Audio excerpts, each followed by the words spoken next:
Hey, bonjour! Alors, bienvenue dans ce tout nouveau vlog de l'Avent. Et oui, c'est encore moi, la coureuse des moins 14. Alors, ben voilà, il fait super beau aujourd'hui, il fait super froid, mais il fait vraiment soleil. Donc, j'ai décidé d'aller courir. En fait, j'ai un peu pris mon temps ce matin et mon copain est dans un fit de ménage. Puis ben là, j'ai décidé d'aller courir au bon moment. Non, c'est pas vrai. On fait chacun nos choses, mais là, bon, il était vraiment dans une espèce de grosse lyre. Fait que j'en ai profité pour aller courir. Puis ensuite, ce sera la cuisine. Comme je vous disais dans le vlog d'hier, ce sera la cuisine pour des petits biscuits potentiellement pour le partenariat de ce soir. Puis j'essaie de ne pas avoir trop d'autres projets aujourd'hui de vraiment intenses. C'est mon calendrier de l'Avent des casse-têtes, donc je vais sans doute en faire un avec vous si j'ai le temps. Puis sinon, je continue ma lecture de Cozy Christmas Mystery Meurtre. C'est quoi non? C'est Murder Party au manoir de Karine Pitocchi. Et ben voilà, j'ai plein de calendriers de l'Avent livresques à rattraper. Ben, je vais les lire quand ça va me faire plaisir. De toute façon, demain, j'ai congé, donc j'avais l'intention de profiter de ce temps-là pour laisser ma voiture à mon copain parce qu'on essaie de se partager les voitures. Moi, j'ai une voiture électrique, donc on essaie de... Lui, non. Donc, quand moi, je travaille pas, j'essaie de la lui laisser pour qu'on puisse être un petit peu plus écolo. Et donc, tout ça pour dire que demain, je vais sans doute rester chez moi, mais c'est comme une super bonne nouvelle. Moi, je suis toujours contente quand je suis obligée de rester chez moi. Alors voilà, sans plus tarder, comme je me gèle un peu les mains, je vais lancer ce vlog de l'Avent et je vous reviens plus tard. Allez, on lance ça!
Et bonjour!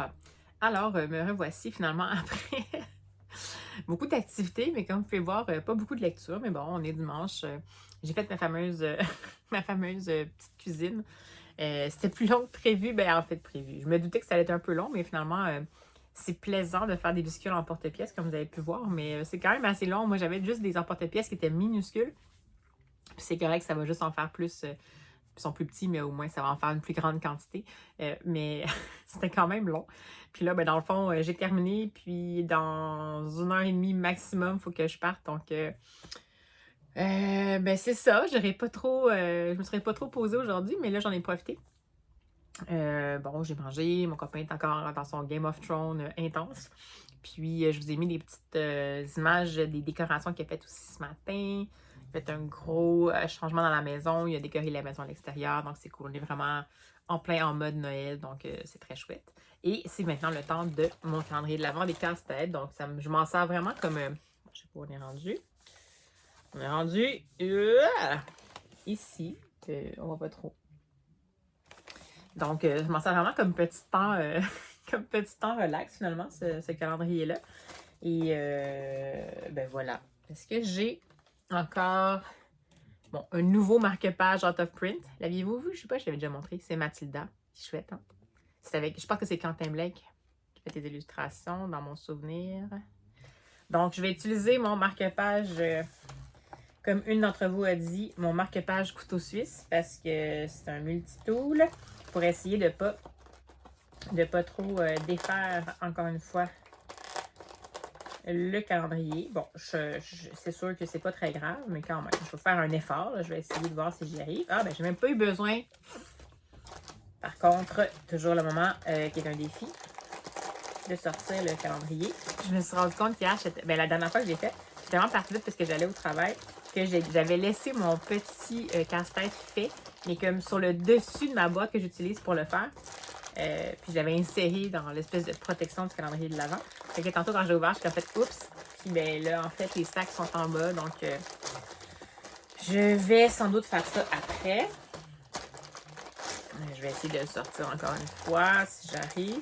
Puis ce que je vais faire, en fait, c'est que, ben, comme j'ai fait la dernière fois, je vais utiliser ce petit moment-là pour me poser, faire mon petit calendrier, mon petit casse-tête devant des vlogmas encore. J'ai du rattrapage à faire. Puis, ben, la dernière fois, le dernier calendrier était super chouette, mais il était vraiment dur. Je sais pas, je me souviens plus c'est lequel que j'ai fait, que je vous ai montré. C'était pas celui-là. Il me semble que c'était un jaune. C'est avec la patinoire, il me semble. Non, c'est ça. C'était celui-ci. Mais il était vraiment dur.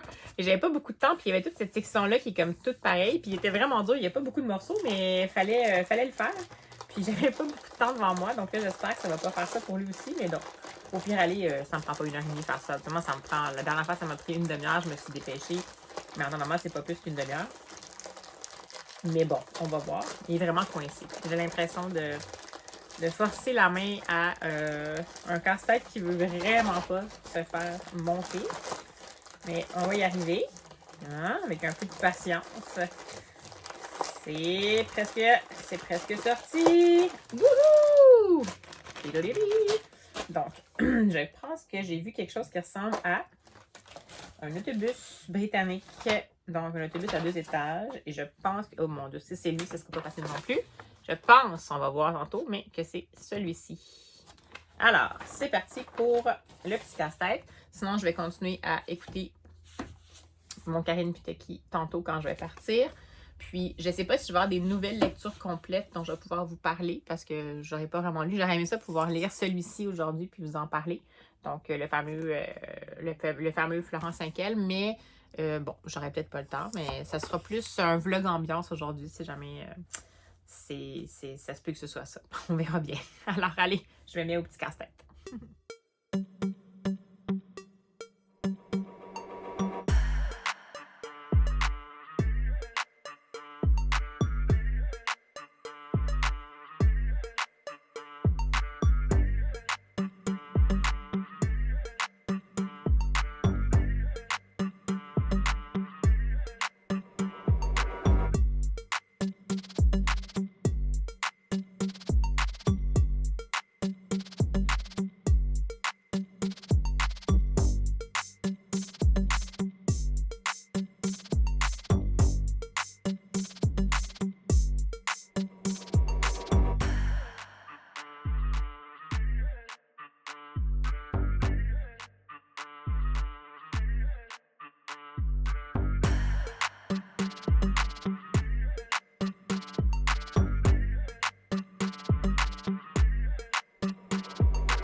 bonsoir. Alors, je vous reprends rapidement parce que je suis de retour à la maison et ben, finalement, j'ai eu l'opportunité de lire un autre album qui était illustré par Orbi. Hier, je vous ai parlé du roman graphique qui était écrit et illustré par Orbi chez les 400 coups. Et ben, en fait, je me suis rendu compte que j'étais encore en retard dans d'autres Orbi. Ça m'a trop donné le goût d'en relire d'autres. Et elle en avait sorti un, il me semble que c'est l'année dernière ou l'autre d'avant. C'était en fait un livre qu'elle a illustré. C'est Orbi, dessine-moi un Billy Bouton. C'est de Frédéric Wolff et illustré par Orbi. C'est chez Fonfon. Je vais mettre quelques petites pages ici pour que vous puissiez voir à quoi ça ressemble. Alors, c'est un album finalement que j'ai vraiment adoré. Je pense qu'il n'y a pas d'âge, un peu 17 à 77 ans. On va retrouver l'histoire de Fred, donc Frédéric Wolff, on en déduit, et Orbi, l'illustratrice. Et Fred, en fait, comme ça le dit dans le titre, a comme créé une créature qui s'appelle le Billy Bouton. Et ben, en fait, il a besoin de quelqu'un pour le lui dessiner. Mais ce qu'on va comprendre tranquillement à travers le livre, c'est que lui-même ne sait pas à quoi ça ressemble, mais il a besoin d'une illustratrice pour lui dessiner parce que justement, il ne sait pas à quoi ça ressemble.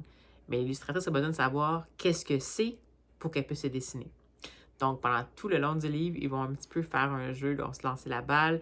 Puis ça va être un petit peu un dialogue de Frédéric qui est sûr que ce qu'il dit est clair et Orbi est sûr de ne pas comprendre et que Fred ne comprend pas qu'elle ne comprend pas et que Fred ne comprend pas qu'il faut qu'elle comprenne pour pouvoir lui illustrer les choses. C'est super rigolo. C'est vraiment intéressant parce qu'encore une fois, c'est un album qui est mis sur briser, pas le quatrième mur cette fois-ci, mais briser la convention de la composition graphique, c'est-à-dire que en fait, les personnages vont interagir avec les, les limites de l'image, donc, et même les éléments, certains éléments qui sont liés en fait au livre. Donc, comme on le voit dès le départ là, avec Fred qui soulève la page, le coin de la page du livre, ben, évidemment virtuellement là, dans son illustration, pour pouvoir parler à Orbi qui est de l'autre côté de la page en fait, et donc qui est chez elle et tout. Donc ça, j'aime toujours ça quand les créateurs font ça. Puis c'est vraiment bien réussi. Donc non seulement évidemment ça nous fait un petit peu plus, ça nous fait nous poser des questions sur le rôle d'écrivain versus le rôle d'illustrateur. C'est un quiproquo complètement hilarant. Clairement, les deux ne parlent pas le même langage. C'est en même temps un exercice de créativité. On se pose la question, en fait, nous, c'est quoi pour nous un Billy Bouton? D'ailleurs, à la fin, il y a un petit côté, un petit peu d'activité un petit peu plus pédagogique, justement, pour inviter le lecteur à s'imaginer ou dessiner, en fait, un Billy Bouton. Il y a même un petit clin d'œil à cette savoureuse créatrice québécoise qui est Élise Gravel, qui, elle, habituellement, dessine beaucoup des monstres, des créatures qui n'existent pas. Puis Fred Wolff, en fait, menace à un moment donné Orbi de demander à Élise Gravel de finalement dessiner le Billy Bouton parce qu'elle ne semble pas capable de dessiner un Billy Bouton alors que c'est tellement évident. C'est quoi un Billy Bouton? Alors, j'ai adoré ça. C'est vraiment un petit coup de... Je sais pas si c'est un petit coup de cœur, mais c'est un petit coup de cœur dans des livres qui abordent cette thématique-là, dans les livres qui jouent avec les conventions en fait du livre. Donc, j'ai beaucoup aimé ça. J'ai adoré encore une fois retrouver les dessins d'Orbi. J'aime encore plus quand c'est elle qui fait les deux, le texte et l'histoire. Mais là, comme c'est un dialogue entre deux créateurs, donc entre l'auteur et l'illustratrice, j'ai trouvé ça fort sympathique. Alors, définitivement, celui-ci aussi est un à découvrir. Celui-là, par contre, c'est pas un roman graphique, c'est vraiment un album jeunesse. Donc, la composition n'est pas avec des cases ou des phylactères. C'est vraiment... Ben, en fait, oui, ils ont des phylactères techniquement pour parler, mais c'est pas divisé en cases. Donc, mais c'est vraiment une super belle aventure, un peu saugrenue, qui nous permet justement, comme je vous dis, de sortir en fait des ornières du livre. Puis très heureuse de l'avoir finalement découvert. Donc, je n'étais pas prévue parce que c'est une petite lecture en numérique que j'ai trouvée. Mais bon, je suis contente vraiment de l'avoir faite parce que je peux vous en parler finalement juste avant de clôturer, en fait, de clore ce vlog-ci. Donc, c'est ce que je vais faire à l'instant parce que, ben, il est tard. Puis, ben, voilà. Et, ben, j'espère que ce vlog d'ambiance vous a plu. C'était une journée où j'ai fait plein de choses qui m'ont fait du bien, qui m'ont fait plaisir. Mais bon, c'est ça, j'ai juste pas vraiment beaucoup pris le temps de lire. Bon, en fait, c'est pas vrai parce que j'ai quand même écouté mon livre audio, je suis rendue dans le Karine Piteki. Je dirais que j'approche de la fin, mais ce que je vois, c'est qu'il reste à peu près 3 heures, fait qu'il te reste à peu près peut-être 120 pages en équivalent en papier. Puis, ben, en fait, plus ça va, plus ça se complexifie. Mais c'est vraiment une, une romance story. Un mystery romance. C'est vraiment comme à la fois une romance et un cozy mystery, presque à part égale. Donc, dans les deux cas, les codes de la romance et les codes du cozy mystery se côtoient. Donc, bon, ben, en même temps, c'est quand même mignon, la romance, mais là, plus ça va, puis plus on s'approche vraiment d'une structure d'enquête, en fait, ben de cozy mystery qui fait un peu penser quand même plus à un whodunit. Donc, on est un petit peu plus proche des codes d'Agatha Christie. Mais en même temps, on a quand même les fameuses structures de romance. Puis il y en a plusieurs, en fait, potentiellement dans le livre, mais évidemment, la principale entre le fameux Laurie et la fameuse Jo. Donc, le fameux Friends to Lover. Aucune idée comment ça va se terminer. Mais on sent ici que c'est une enquête qui va mettre à mal beaucoup de repères, particulièrement pour Laurie, qui est quelqu'un qui est en fait un pasteur, mais là, il va être confronté à l'inexplicable et surtout à des gens qui disent qu'ils peuvent parler avec les morts. Donc, c'était assez confrontant. Donc, voilà où j'en suis. Demain, on poursuit, on va se retrouver. Demain, je suis en congé et c'est une journée où j'ai aucune obligation. Il annonce de la pluie, donc je vais peut-être aller marcher un peu, mais de toute façon, je vais juste rester à la maison à relaxer et lire et faire ce que j'ai envie au moment où j'en ai envie. Alors, ben voilà, j'espère que ça vous a plu. N'hésitez pas à commenter si jamais vous voulez.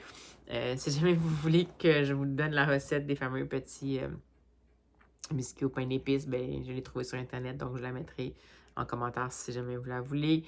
C'était excellent d'ailleurs.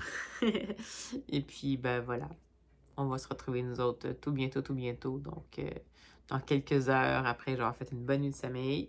Et puis, ben, j'espère que vous aurez fait des belles découvertes livresques de votre côté ou que vous aurez envie d'en faire peut-être. J'essaie de vous pousser vraiment Orbi ici là, dans la découverte. Puis, ben, nous, on se dit à demain!